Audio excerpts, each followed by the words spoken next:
In this video, we'll explore the side menu where you can quickly access snapping options, cursor constraints, and scene alignment tools. These features help you work with greater precision and maintain structured control over your scene. To open the side menu, tilt your secondary controller toward yourself. Make sure controller-attached UI panels are visible. If needed, toggle or hold the offhand X button to display them. The side menu is collapsible and designed for fast access while working in VR. You can enable angle snapping and grid snapping to streamline precise movement and rotation. These snapping constraints apply to the Create tool, the Sculpt tool cursor, and object transforms while grabbing. This ensures consistent, structured adjustments across your workflow. You can also customize snap increments and coordinate spaces.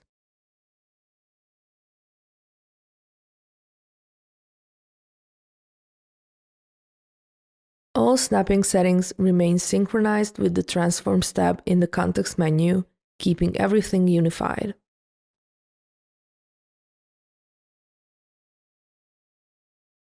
The side menu also allows you to constrain your VR cursor to a line or a plane. This restricts both movement and rotation to a defined direction or surface. For activation, open the side menu by tilting your secondary controller. As for repositioning, you can reposition the constraint line or plane just like a cursor.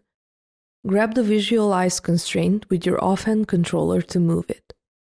While repositioning, XYZ snapping remains available, allowing highly controlled placement. Line and plane constraints are especially useful when working with voxel clay, structured modeling workflows, combined with angle and grid snapping. Located below, you'll find tools for managing your scene's orientation and scale.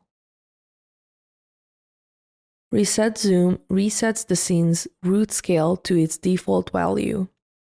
Fit Scene adjusts zoom automatically so all content fits within view. Upright Lock aligns the scene upright and locks it in place. This prevents accidental rotation or scaling caused by controller gestures or navigation movements.